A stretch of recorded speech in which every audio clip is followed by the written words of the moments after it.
Let's pretend we're starting completely from scratch. We were dropped in the middle of the earth and we know no one. Hey guys, today I'm gonna talk about a pretty little word called networking. The other day, I was on the phone with one of my closest friends. She said that when it comes to finding a job, she knows that people find them through other people that they know and not necessarily by applying online. Although she knows that to be true, she still feels like she's bugging people. And the reason she feels that way is because she hasn't necessarily established a trusting relationship with them. And I 100% get it. Over the course of my last couple of years in college, some people really changed the way I think about this whole topic. And that's what I want to share now. What are those few things that I've learned? The first thing I had to do was really reframe my mind around the topic of networking. And instead of viewing it as this big scary word, I thought to look at it as what it truly is at its core, which is relationship building. We can think of it as bugging people, or we can realize that sometimes people actually really do enjoy helping others and providing value. And at the end of it, that's what networking is all about, building relationships, not just for yourself, but also for the other person. So the second thing would be to go out there and meet people. Let's pretend we're starting completely from scratch.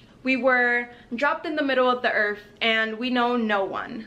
How do we go about meeting people and building relationships? There are two ways I like to think about it. You can meet people in person or online. For me personally, I like to meet people through organizations, so that way I know I'm surrounded by like-minded people who are thinking about life and careers in the same way that I am. I also like to go to conferences or events around topics that I'm personally really curious or interested in, and talk to maybe the person next to me, or while I'm waiting online to get food, or to one of the speakers who were part of a panel. All of these are great ways to meet exactly who you want to meet, or randomly meet folks that are sitting or standing around you. If I meet someone at a conference, for example, I might want to tell them, hey, can I add you on LinkedIn or even Facebook so that we can keep in touch? So that brings me to my next point. You can also meet people in this beautiful thing called the internet, using LinkedIn or even Instagram for that matter. I personally love LinkedIn's advanced search feature, where you can filter people by certain criteria. For example, if I went to Baruch College and I want to find someone who graduated from there and now works at